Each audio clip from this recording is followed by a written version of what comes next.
WTF just happened? Have you ever found yourself asking yourself that question?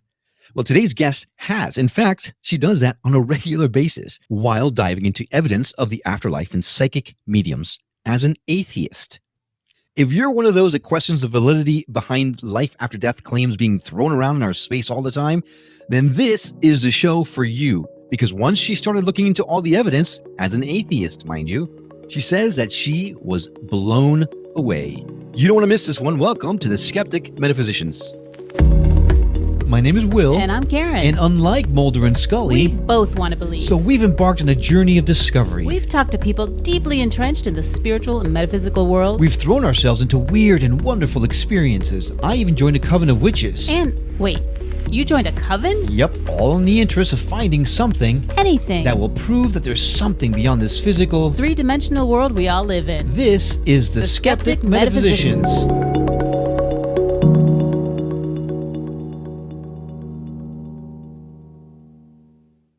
Well, Liz Entin began examining evidence of an afterlife and anything paranormal in 2015 following the passing of her father. Well, while she still considers herself skeptical and an atheist, the evidence that she found just blew her away. She's the author of WTF Just Happened, a sciencey skeptic exploration of grief, healing, and evidence of an afterlife, and the host of the podcast of the same name, all about the afterlife.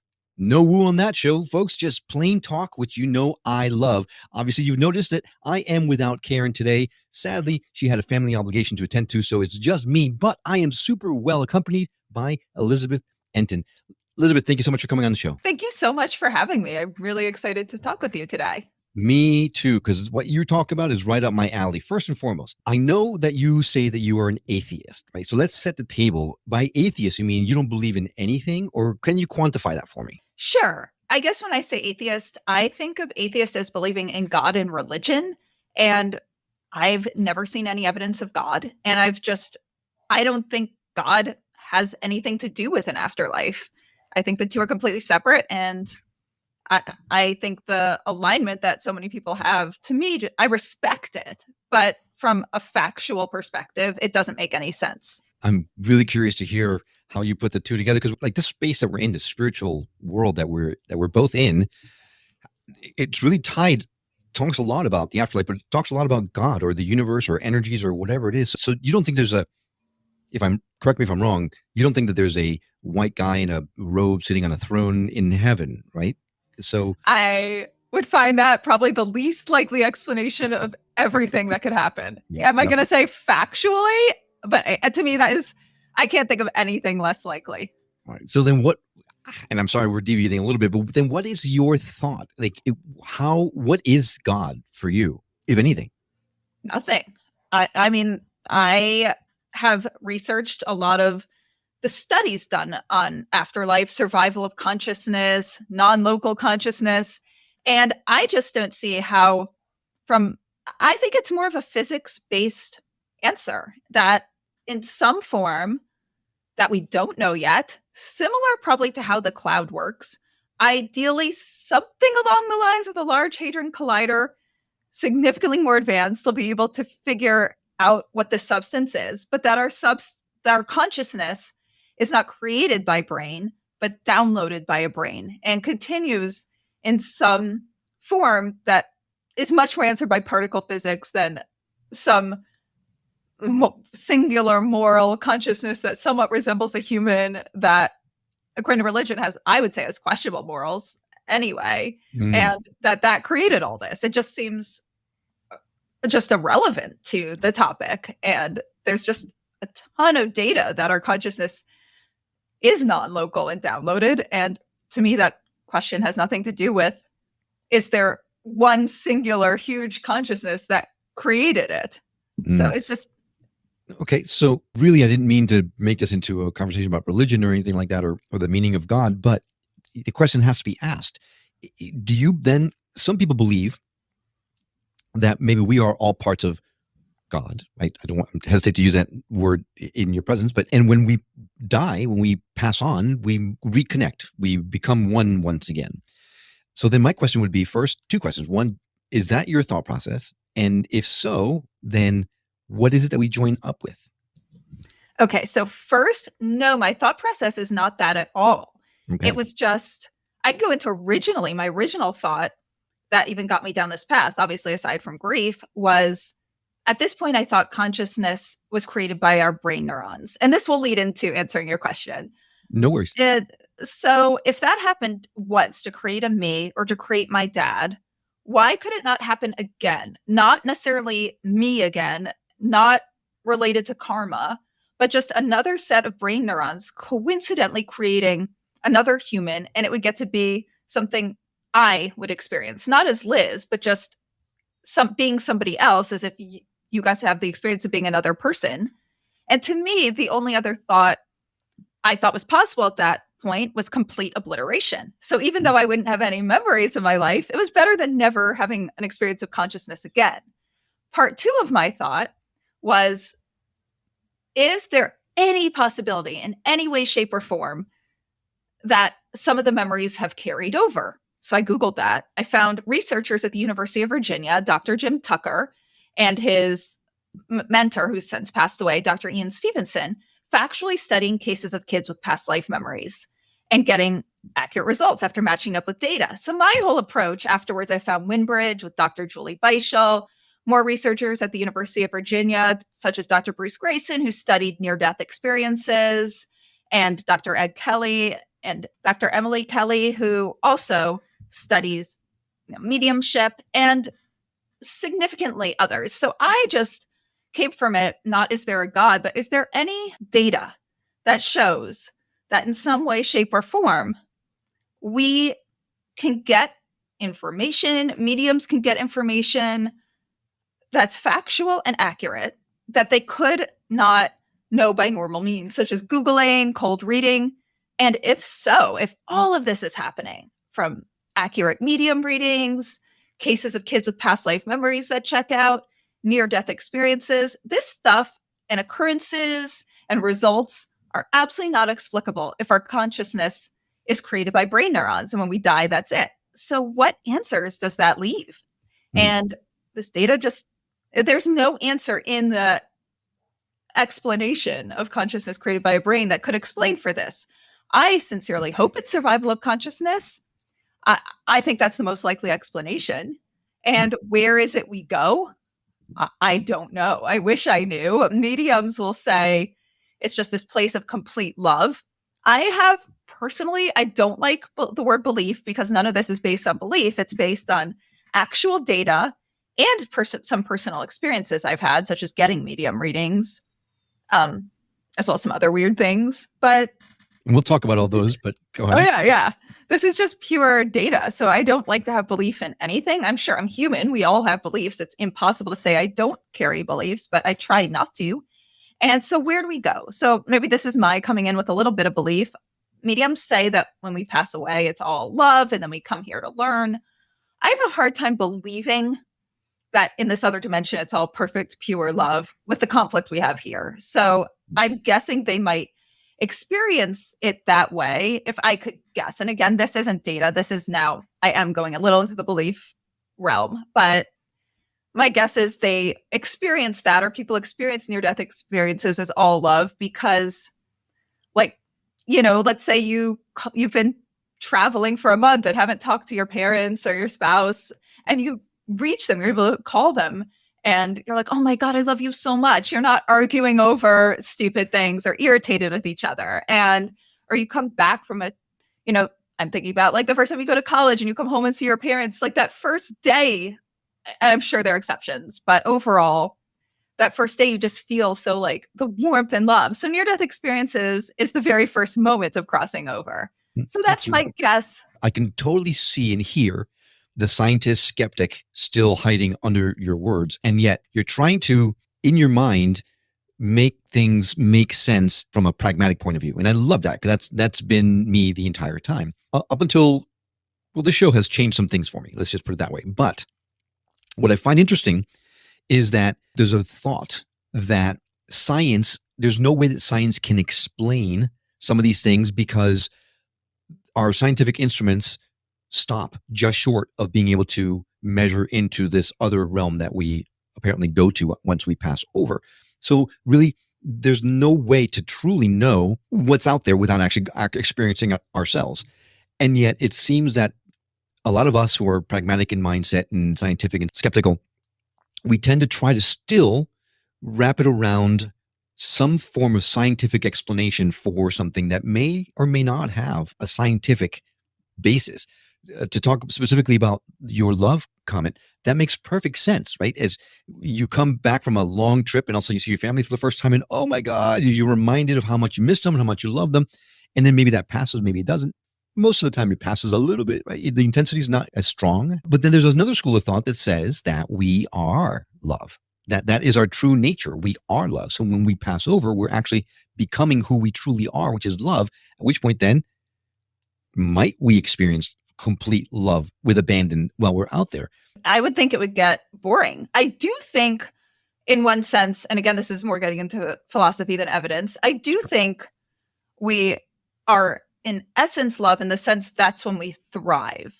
But I don't think, I mean, we just can't say that's all there is to us. It seems like too much wishful thinking, because of how there are people who are really cruel people. We can't deny that. There's conflict. So where does that come from? I think it would just be going against facts to say there's only love. Is that the ideal? Is that maybe what our goal is to strive towards? Yes. And I hope we just cross over and there's only love, but maybe it's like 30 dimensions down the line, because otherwise I don't think like a Hitler or, I'll leave politics out of it, but, certain Good idea. people, would be here. So, Hitler, serial killers. Right. I understand what you're saying. And I think we could debate this for a long time, because I love it. And I love playing devil's advocate. Very quickly, though, I will say that could it not be that when we are in that other plane, we are perfection, right? We are love. We are goodness incarnate. It's the act of coming into the three-dimensional space where we forget our divinity, that then we become human and have the foibles that come along with being human from the get. There's a school of thought that says that we are perfect, but when we come here and become human, that's when our foibles take over, our emotions, our greed, right? There's no doubt, especially in this country, that greed is a runaway problem right now. And I think greed is the cause of a lot of our challenges and our problems. And I think that's because of the human condition, when we all just want more and more and more, right? That competitive edge we've had since we were cavemen. Right. I sincerely hope we just all cross over and it's pure love. But I think from what we know with near-death experiences, and I think this would make the most sense, is that you go through the life review where you're really accountable. My thought that and again, philosophy, not evidence, aside from the life review, my thought that we're all just so advanced and then come here, it's kind of like, well, why come here? Maybe this is the step working towards that, but pure love. Who wouldn't want that to be true? I will be really happy if that's the case. Right. But my guess is maybe we're much more advanced than what we are here, and it's the next step. But I still do think there's some form of progress. You look at a 2-year-old and they have a fight and they're screaming at each other, and like someone takes the 2-year-old's toy and they throw like sand in the sandbox in the other's face. And to them, grown-ups, and again, I'm sure there's exceptions of really horrible traumatic homes, but overall grown-ups look like they don't have problems, because you never see adults act that way. Mm-hmm. But then there's this whole other slew of problems. And when you look back at being 2, you're like, oh my God, I can't believe I was upset that my friend wanted to play with my teddy bear for 2 minutes and my parents made me give it to them for 5 minutes to learn to share. And that was the worst thing that ever happened. Right. And you just have such a perspective. But then we have a whole other slew of problems that a 2-year-old wouldn't necessarily understand. And we deal with them in a way a 2-year-old wouldn't observe. And if I could guess, it's something like that as you progress. But I also think if you just are that and you come here, why come here?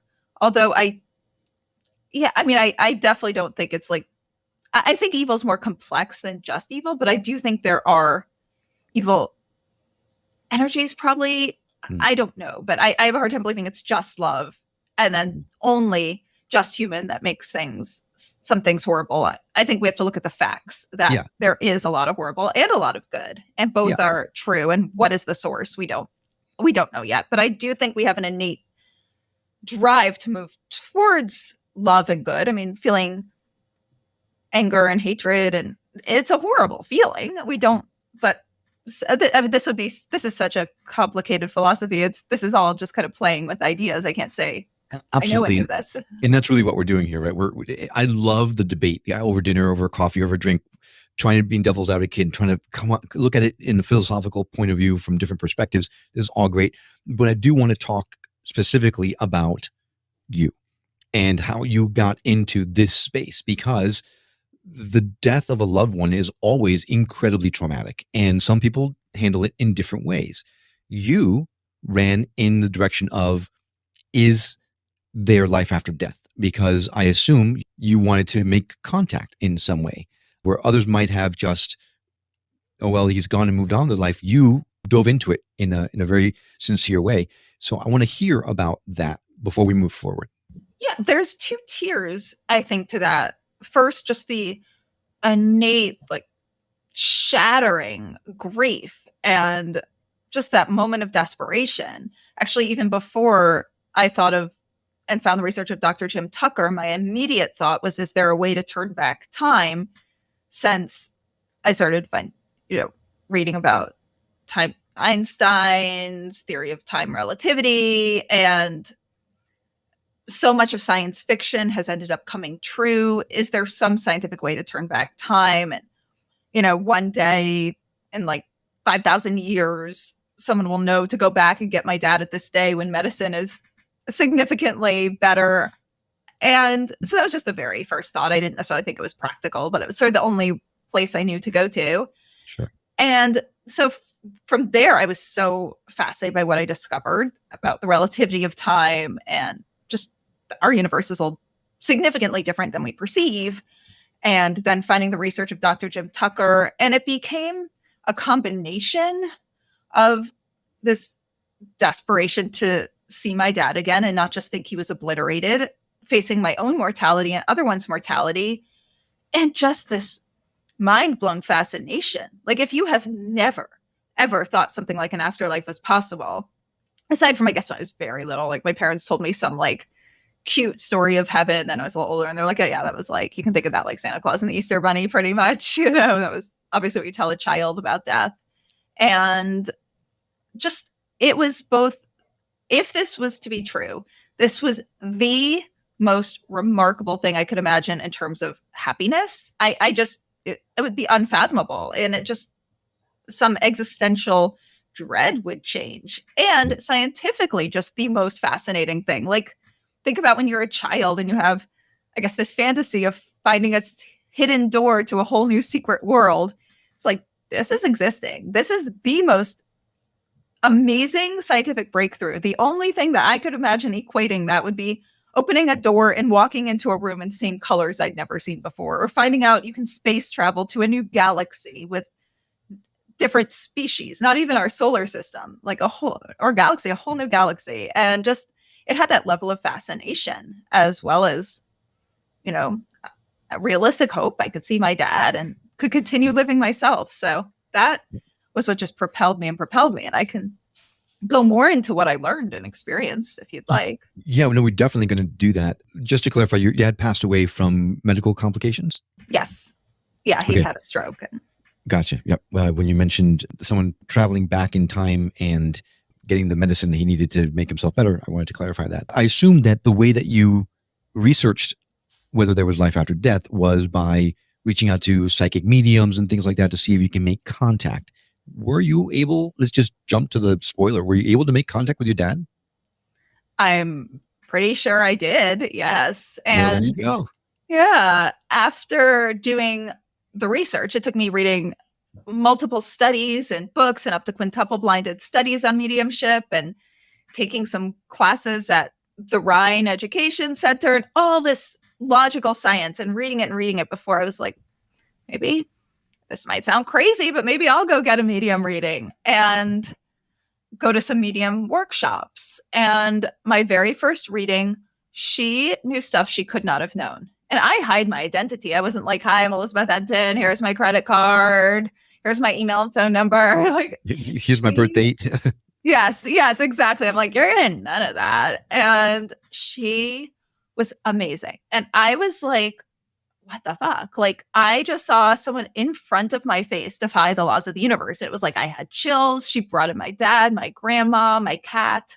I was just like, wow, amazed. And I just remember leaving and turning to my mom, who I made come out with me, but she went into a different room. She wouldn't come in. She thinks this is all crazy.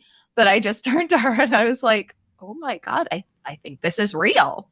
And from there, I was just so amazed. I'm like, I have to see this again. So I started getting other medium readings, and it was across the board. Like, I had quite a few where I think they were very honest-hearted, but not very accurate. I had a couple that I was like, they are completely full of shit, and they know it. And and then I had more that I was just like, they could not have known this. And it's so profound. It's just like, yeah, like getting to travel intergalactically, getting to jump into another dimension of string theory. It's just, I almost don't have the words for how profound it was. Yeah.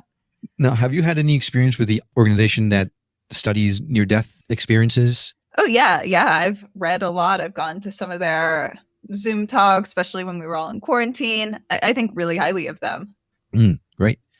So, because there are a lot of scientifically minded people in that organization, which is great. Then you have the people who are just full on in the woo. And I find it really interesting to see the dynamic between that whole group when they're in the same room together.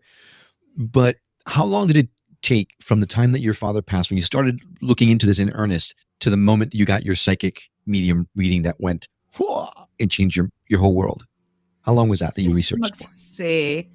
I got my first reading. She said I had to wait till my dad. Obviously, I didn't tell her it was my dad. So my person, I had to wait until they had been gone at least 6 months. That's what this specific woman said. And I was on another woman's wait list who has a really long wait list. So I ended up going to her workshops, but I hadn't gotten a reading with her. So this woman, I guess, let's see, it was maybe about 8 months after my research, after I started my research, that I got my first reading. Okay. Yeah, it's interesting. 6 months. I hadn't heard that number. I think I heard 40 days it has to be. But I did hear it's consistent with you have to wait a certain amount of time because I guess the soul has to get acclimated or whatever it is. Different mediums say different things. I have come to think it's just a personal choice of the mediums, and each one I'm sure has their own reasons for saying it. But I've heard of mediums have someone come in that day. And, I don't know. I'd have to respect and ask why each one says what they say, but there isn't a consistency in that. I have heard some say they will say that because they just, having someone that early in grief, they don't feel comfortable with. They feel the person needs to process. They feel it could be dangerous for them psychologically. Like, they're not therapists. They feel they don't want to take them on that early, but each one. So some of them it's ethics. Some of them maybe the way their vibrations work, they can't connect until 6 months. I don't specifically know for each of them, but they all have different reasons. It's interesting to hear you talk because you are very pragmatic in lots of different ways. And you just talked about different vibrations that different people have that doesn't really fit into that box. So I'm fascinated. In a time between 2015 that your dad passed and now it's almost 10 years. Have you seen a progression of change in you as you go? Are you starting to lean more towards maybe some more woo material, or are you very much sticking to this is scientific and there's nothing that can change my mind? I guess you can say I'm leaning more towards what people could call woo, but with a non-woo approach. I guess I'll go to things have happened that would be defined as woo, but I think in the end, everything's science. Science just explains the facts of how things work. So I think this happened. There's a quote actually by Dr. Ian Stevenson. I'm not saying it's true. I'm just saying it happened. So these things are happening, and I think when you get into woo, there's using somewhat of unrelatable words and an acceptance that of just belief, and you're not trying to get Sure. data. So I will say this happened. I don't know what to say about it, but and this aspect verified it. This was just a weird thing that happened that wasn't verifiable. I would like to try to verify it more. And putting it all together using factual language, like an example, just quickly, let's say you take an out-of-body experience and someone goes out, and to me, the word vibration isn't so woo because it's literally a physical experience. And Sure. even It's string definite theory will science. talk. Yeah. Mhm. So when I've tried to do out-of-body exercises, I will feel waves and what is literally vibrations. Like what would be used a vibration if you took like, you stood on like a vibrating plate, you know, which is one of the gym classes I go to. And I'll feel them a few feet above my body. I can't say I know why I'm doing that. So if you take a woo, for lack of a better word, approach, you'd say, I rose into the energetic field and I felt like the angels around me. And if you're to take a science-based approach, I say, I felt as if there were waves and vibrations. And if the nerves of my body, instead of ending at my skin, ended a few feet above. And that's just the facts. I'm not adding more to it.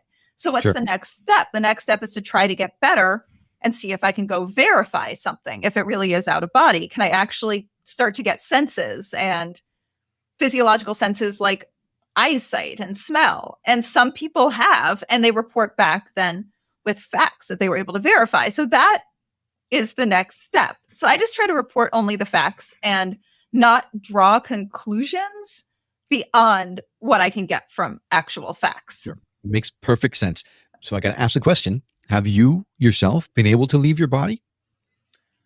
I don't know. So is that leaving my body when I feel sensations a few feet above? Maybe. I've had dreams of going to places that were then verified. But what is that? Is that leaving my body? Is that remote viewing? Which I guess out of body experiences, OBEs versus remote viewing could be described as I come over to your place and I say, oh, you have that blue cup on your table versus we're here on video, which would more be remote viewing. Oh, I see that blue cup on your table. We don't know enough how it works. Was I out of body? Was I remote viewing? Was I psychically reading somebody and then saw what they saw? I don't know. But some people will say they've gone out of body, and I will believe them when they have been able to verify it, where they felt they were out of body, they felt sensations, they visited somebody and they came, or a place, and came back with information about that person or place. And other people have even verified and said, oh, you know, maybe they visit someone who's a medium and they'll say, oh, I saw you were out of body at this time, and something corroborates. So then I've got to bring it back to something you said earlier. It's fascinating to think about it. Is it something that someone psychically or whatever, ESP wise, telepathy, receive that information from you and then you spit it out saying this, that, whatever? Could the psychic medium, instead of actual having contact with your dearly departed dad, gotten the information from you psychically, and that's what you heard? That is one of the big questions. Dr. Julie Beischel, I have a few responses to this. First of all, there's actual studies done by Winbridge to test for just that. And they, for example, one of the ways they do highly blinded readings where the sitter goes and takes down all the information. The sitter's the one who the medium's giving the information to. And the sitter doesn't actually know, I guess they're called a proxy sitter. They actually don't know who the reading is for. It's one of the experimenters out of, I don't know what pool, or volunteer experimenters. And so how could the medium be reading the mind of that sitter? So then, you can look at Winbridge for all the details, but essentially the person they're giving the information to does not know. Then there's another part where mediums have given me information I thought was wrong and said no, and clarified with somebody else. One of my friends who's a medium, this was early in our friendship, so she didn't know much about me. My uncle had recently passed. I purposely did not tell her that. And I'd always thought he was over 6 feet. He was under 6 feet and really angry about it. But I was never told that. I didn't even know, because I guess he was really angry when he was young and my parents were older parents. So like by the time he was old or middle age, when I was born, he wasn't talking about it anymore. But she kept saying, he's just under 6 feet. And I kept saying no. And it was true. And that's not the only bit of information. And this has come up repeatedly in research. Now, another part of this is mediums. I've got to trust them at this point, ones who've passed scientific studies, ones I know. I mean, I wouldn't go on this alone, but they say it feels completely different. They'll describe it in different ways. And now there's one medium who even says she sees psychic information on one. She like sees a screen and sees psychic information on the left and mediumship on the right. I might have reversed it, but she's also studied highly by scientists. She's had her brain scanned, and the brain activity in psychic versus medium shows up differently. That's fascinating. That's amazing. Absolutely insane, right? Quick question. I do want to talk to you about the book and the podcast, but before we do that, a question jumps into my mind because you've had a lot of experience with psychic mediums. I know there's an organization out there that certifies mediums. We had him on the show to talk about his organization that he founded, which I think is fantastic. And they actually have a website where here are the mediums that are actually certified as, and they have to be 100%. They can't have a single thing wrong, incorrect. Wrong. That's not true, actually. Yeah. So I'm very involved with Forever Family Foundation. Bob and his late wife, Fran Ginsburg, were my absolute mentors. Losing Fran was just the one of the hardest things. So you knew Fran then? I knew her very well. My God, that's amazing. Because when we met Bob, she had already passed. Oh, yeah. Fran is like, I feel, she was probably one of the most important people in my life the past few years. So yes, I know Fran very, very well. And so I was under the impression they have to be 100% accurate. That's not the case. That is not the case. No medium is 100% accurate. They have to be significantly accurate beyond the odds of chance. So for example, let's say, I'll take a random person. Let's say they lost their grandmother, Sarah, so a medium might sit there and say an S name like Sarah, I'm getting a grandmother energy on your mother's side.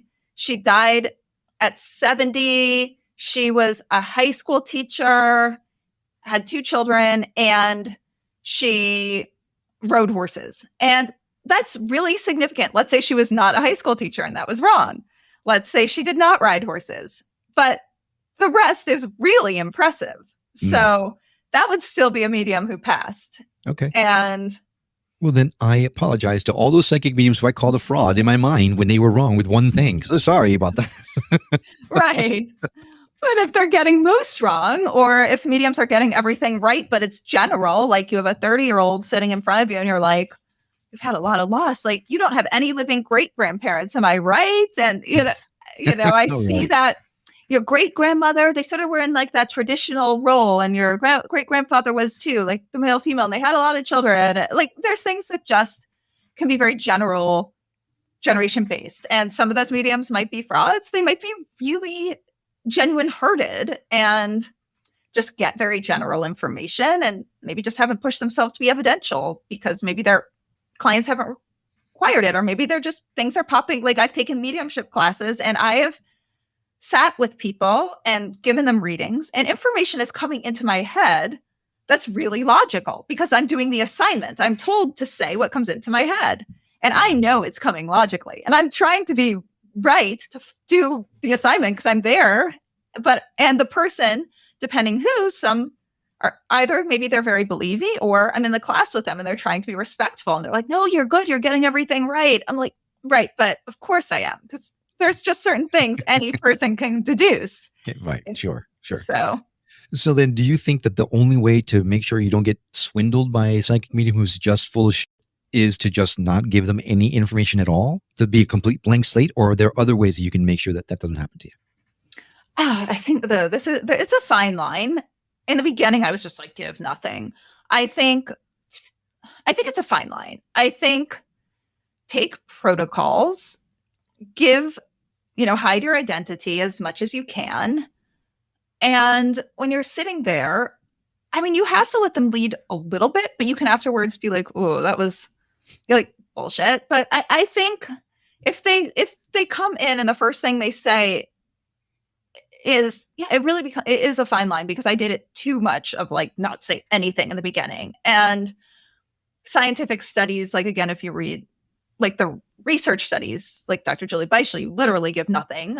But when you're getting a reading, it's a fine line. Don't give them more than they ask for. If they're like, I'm getting like a T name, don't be like, oh my God, that's my brother. I can't believe he's here. And I miss him so much. We were twins. Don't do that. Say yes. And then if they ask for a little more, if they're like, oh, I'm just not getting I'm getting he's your generation, but not more than that. Then you can say, okay, he was my twin. Or if you're understanding something and they're not, and you can tell, like, let's say, I don't know, like okay, so I'm giving a little my own evidence here, but okay. Like I got a few readings in the beginning where they're like, was your dad either hurt in a fire, or was he a fireman? Who's the fireman? Why am I hearing fire? Fire Island was really important in our family as a child. So maybe they're seeing a fire, because you are working with humans. So my dad would be like, fire, tell her Fire Island, fire. So they're just seeing fire, because Fire Island isn't any place they've ever heard of or been, let's say. So they're saying, so he's giving them, because it's not as good as speaking on the phone. It's just not. If it was, we wouldn't be questioning and studying. If there was an afterlife, we would know.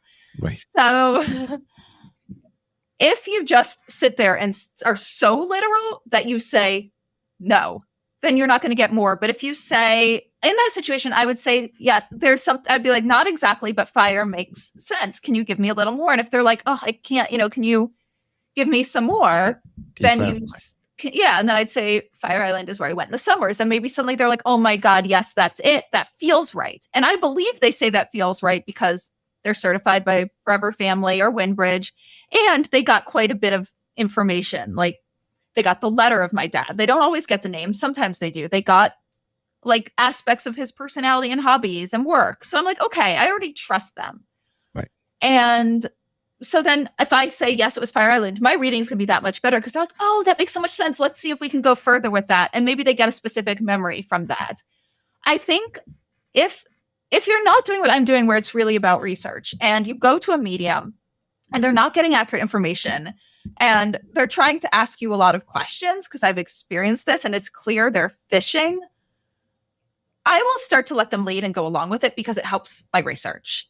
If I really just wanted this reading for itself and I wasn't getting readings regularly and exploring, you have a right to say, don't wait like 40 minutes in, but after like 5 or 10 minutes, if everything you're saying is no, an ethical medium will say, and this has happened to me, I'm so sorry, I'm not getting the information that you need. I'm not connecting. We can end this now and I'll refund you. Or Sure. You can come back in like a month and we'll see if it's better. So it's all a balance. I think the way to prevent getting swindled, don't give your information up front. Don't make it Googleable. Then once you're there, it's refined, and just don't pour out. Just try to say yes, no, or maybe until there's a reason to say anything more than that.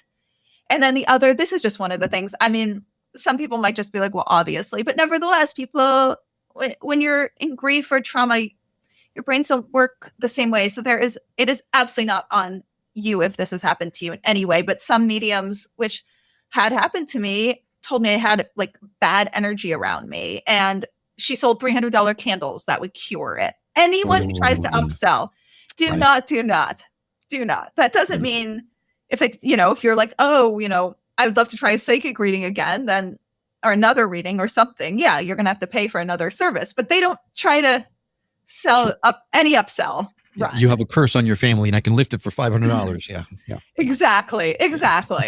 Yeah. So I do want to talk to you about your book and your podcast, WTF Just Happened. Yes. Was the book first or was the podcast first? Which came first, chicken or the egg? Book came way first. The podcast was, yes.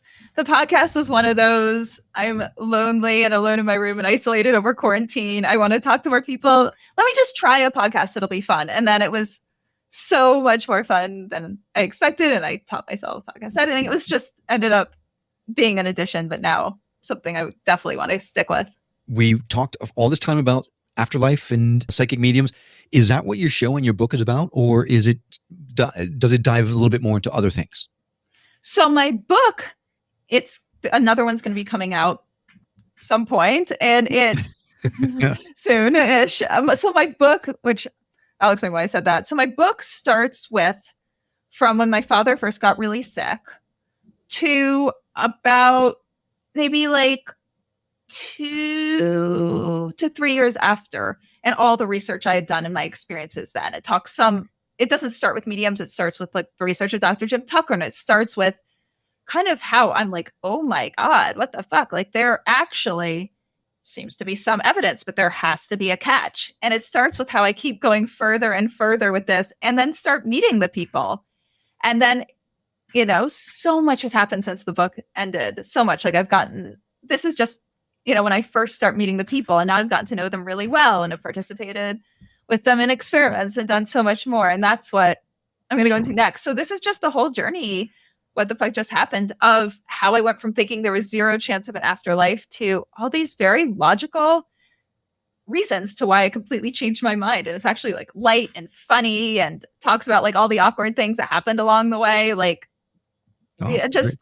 yes. As I met the mediums and tried to like see if they were cheating, and like one who's one of my best friends now, like thought I was like a journalist trying to expose him. And so just really silly things happened along the way. And Fran's a big part of the book too. So that was in the book then. So then do you suggest you read the book first and then listen to the podcast, or can you jump into the podcast now without having had to read the book?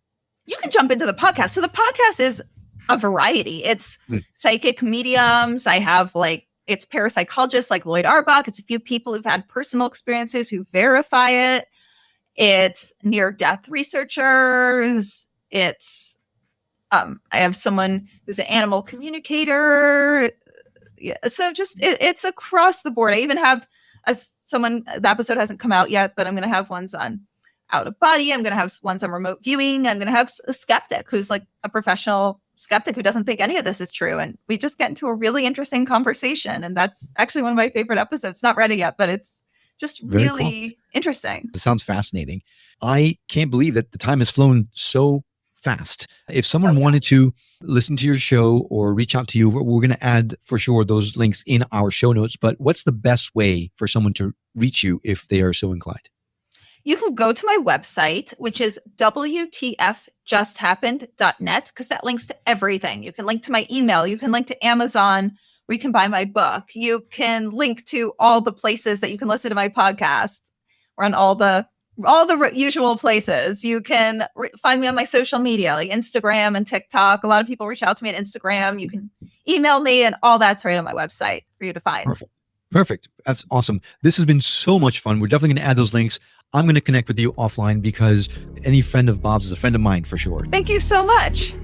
Thanks for coming along on this journey of discovery with us. We'd love to continue our conversation with you on our website at skepticmetaphysician.com or on Facebook and Instagram under Skeptic Metaphysician Podcast. If you know someone who would benefit from hearing the messages we're sharing on the show, do them and us a favor and share the show with them. It will help get the word out about us, and it may just change someone's life for the better. And if you're listening to this on the radio and you missed something, well, not to worry. All of our shows, including this one, can be found at skepticmetaphysician.com, where you can also watch the videos or even send us an email or voicemail directly from the site. We absolutely love feedback and would appreciate hearing from you. Well, I hope you've enjoyed this episode as much as we have. That's all for now. We'll see you on the next episode of The Skeptic Metaphysicians. Until then, take care.